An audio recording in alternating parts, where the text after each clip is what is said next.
Harga emas spot melambung 3,2% menjadi 4.652 dolar per ons, level tertinggi sejak 20 Maret. Sedangkan harga emas berjangka Amerika Serikat ditutup melesat 2,7% di posisi 4.678 dolar.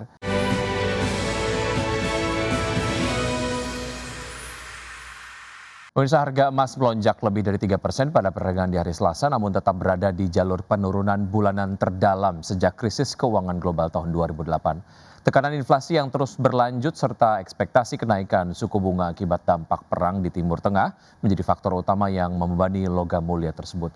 Harga emas spot melambung 3,2% menjadi 4.652 dolar per ons, level tertinggi sejak 20 Maret. Sedangkan harga emas berjangka Amerika Serikat ditutup melesat 2,7% di posisi 4.678 dolar. Penguatan emas terjadi di tengah pelemahan dolar Amerika Serikat meskipun mata uang tersebut masih berada di jalur penguatan bulanan. Analis menyatakan rally emas saat ini didorong oleh meningkatnya optimisme terhadap potensi deeskalasi konflik di Timur Tengah. Namun penguatan ini dinilai belum cukup kuat untuk mengonfirmasi tren kenaikan berkelanjutan. Dalam jangka panjang, tren emas dinilai tetap bullish, didukung oleh faktor fundamental seperti dedolarisasi serta pembelian emas oleh bank sentral. Sepanjang Maret, harga emas tercatat anjlok 11,8%. Kenaikan harga energi akibat perang di Timur Tengah memicu lonjakan inflasi global dan mendorong pasar untuk menyesuaikan ekspektasi terhadap suku bunga.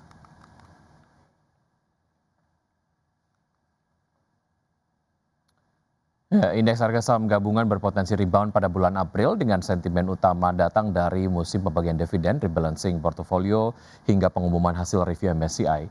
Di saat yang sama, sejumlah data ekonomi juga akan dirilis di awal April, mulai dari data inflasi Indonesia hingga data pengangguran Amerika Serikat yang turut menjadi perhatian para pelaku pasar.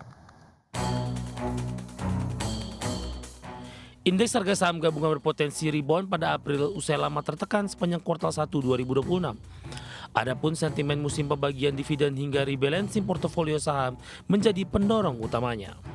Senior market analis Mirai Aset Sekuritas Nafan Aji Gusta menjelaskan secara historis ISG pada bulan April cenderung berada dalam keadaan bullish. Selain itu, Nafan juga menjelaskan ISG cenderung berada dalam kondisi lower base effect sepanjang Maret. Ia juga mengatakan sentimen lainnya yang akan mempengaruhi ISG adalah dinamika kinerja laporan keuangan emiten serta dinamika dividen. Menurutnya, pembagian dividen menjadi sweetener atau pemanis bagi investor. Selain itu, review MSCI juga akan menjadi salah satu sentimen yang dinantikan investor. Menurutnya, hal ini seharusnya bisa menjadi katalis positif bagi foreign flow. Sementara itu, analis teknikal BRI Dana Reksa Sekuritas Reza Diovanda menjelaskan bahwa tekanan bagi ISG masih terlihat cukup konsisten, dipengaruhi oleh kombinasi sentimen global dan domestik. Ia menyebut laporan keuangan emiten 2025 memang menjadi salah satu katalis pendorong pergerakan pasar. Namun katalis utama ISG saat ini masih berasal dari faktor eksternal, khususnya konflik Timur Tengah yang hingga saat ini masih belum pasti. Di pekan pertama April terdapat beberapa rilis data ekonomi penting yang perlu diperhatikan. Dari domestik, yakni data neraca perdagangan Indonesia ini proyeksikan masih surplus, lalu inflasi Maret 2026 yang diperkirakan naik ke kisaran 5 hingga 5,4% secara tahunan, didorong oleh momentum lebaran, peningkatan konsumsi BBM, serta kenaikan harga energi akibat gangguan pasokan global. Sedangkan rilis data global yang perlu diperhatikan adalah data non-farm payrolls dan pengangguran Amerika Serikat, di mana data-data tersebut akan menjadi salah satu acuan penting dalam menentukan arah kebijakan suku bunga The Fed ke depan. Adapun selanjutnya untuk jangka pendek, Stockbit Sekuritas mencatat ada 3 hal utama yang perlu dicermati investor di tengah situasi pasar saat ini. Pertama, durasi penutupan Selat Hormuz dan arah pergerakan harga minyak dunia. Kedua, inisiatif pemerintah untuk menjaga defisit fiskal di bawah 3% PDB. Dan ketiga, eksekusi informasi pasar modal Indonesia sebelum deadline yang ditetapkan MSCI pada Mei 2026. Dari berbagai sumber untuk ADX Channel. Presiden Amerika Serikat Donald Trump dilaporkan siap mengakhiri operasi militer terhadap Iran bahkan jika Selat Hormuz sebagian besar masih ditutup. Menurut laporan The Wall Street Journal, Trump dan para stafnya menyimpulkan bahwa misi untuk membuka Selat Hormuz secara penuh berpotensi memperpanjang konflik di luar rencana awal operasi yang diperkirakan berlangsung antara 4 hingga 6 pekan. Presiden Amerika Serikat Donald Trump mengatakan kepada para stafnya bahwa ia siap mengakhiri operasi militer terhadap Iran bahkan jika Selat Hormuz sebagian besar masih ditutup. Laporan ini ditulis di Wall Street Journal dengan mengutip sejumlah pejabat pemerintahan Amerika. Menurut laporan tersebut, dalam beberapa hari terakhir, Trump dan para stafnya menyimpulkan bahwa misi untuk membuka Selat Hormuz secara penuh berpotensi memperpanjang konflik di luar rencana awal operasi, yang diperkirakan berlangsung antara 4 hingga 6 pekan. Trump memutuskan bahwa Washington sebaiknya berfokus pada tujuan utamanya, yakni membatasi kemampuan Angkatan Laut Iran dan persediaan rudalnya, serta meredakan permusuhan yang sedang berlangsung sambil secara bersamaan menekan Teheran untuk memulihkan kelancaran arus perdagangan. Jika upaya tersebut tidak membuahkan hasil, Washington disebut akan mendorong sekutu-sekutunya di Eropa dan negara-negara Teluk Persia untuk mengambil peran lebih besar dalam membuka kembali jalur pelayaran strategis tersebut. Laporan itu juga menyebutkan bahwa Trump masih mempertimbangkan opsi militer tambahan, tetapi langkah tersebut bukan menjadi prioritas utama dalam strateginya saat ini.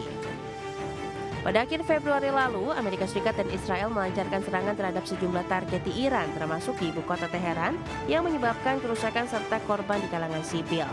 Iran kemudian membalas dengan melancarkan serangan ke wilayah Israel dan fasilitas militer milik Amerika yang berada di Timur Tengah. Eskalasi di sekitar Iran tersebut telah menyebabkan blokade de facto di Selat Hormuz, jalur penting bagi pengiriman minyak dan gas alam cair dari negara-negara Teluk Persia ke pasar global. Situasi itu juga berpengaruh terhadap tingkat ekspor dan produksi minyak di kawasan, sehingga mendorong kenaikan harga bahan bakar di sebagian besar negara di dunia. Berbagai sumber, IDX Channel.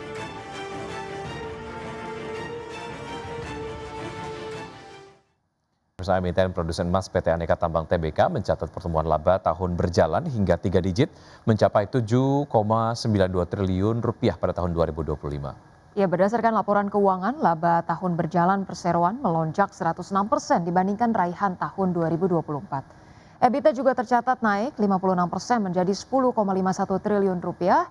Adapun pertumbuhan profitabilitas tercermin dari laba usaha yang melonjak 180% menjadi 8,4 triliun rupiah, serta laba kotor yang naik 111% menjadi 13,68 triliun rupiah.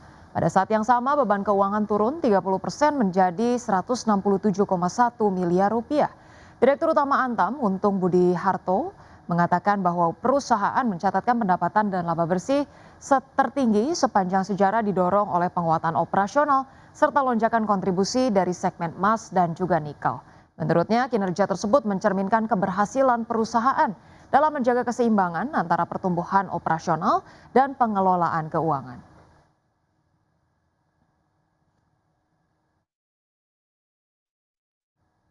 Pemirsa, PT Rukun Raharja Tbk membukukan kinerja keuangan positif sepanjang tahun 2025 dengan kenaikan laba bersih double digit. Ya, didukung pertumbuhan pendapatan, perseroan sukses meraih laba bersih senilai 35 juta dolar Amerika atau naik 20% secara year on year. PT Rukun Raharja Tbk membukukan kinerja keuangan positif sepanjang 2025 dengan pertumbuhan laba bersih mencapai 20%. Capaian ini memperkuat langkah perseroan dalam memperluas ekspansi dan diversifikasi bisnis energi. Berdasarkan laporan keuangan, pendapatan perseroan meningkat 5% dari 254 juta US dollar menjadi 266 juta US dollar. Sementara itu laba bersih naik dari 29 juta US dollar menjadi 35 juta US dollar. Didorong oleh kinerja operasional yang solid serta kontribusi aksi korporasi strategis. Direktur Utama PT Rukun Raharja Tbk, Jauhar Maulidi menyampaikan pertumbuhan ini mencerminkan efektivitas strategi perseroan dalam menyeimbangkan penguatan bisnis inti dan ekspansi anorganik. Adapun dari sisi operasional, kontribusi utama berasal dari segmen midstream dan downstream. Mulai beroperasinya proyek kompresor gas di Sengkang serta peningkatan penjualan gas menjadi pendorong utama kinerja. Selain itu, kontribusi non-operasional dari akuisisi Hafar yang diselesaikan pada Agustus 2025 turut memperkuat laba perseroan. Manajemen menyatakan langkah ini mempertegas strategi diversifikasi sebagai motor pertumbuhan berkelanjutan. Berbagai sumber, IDX Channel.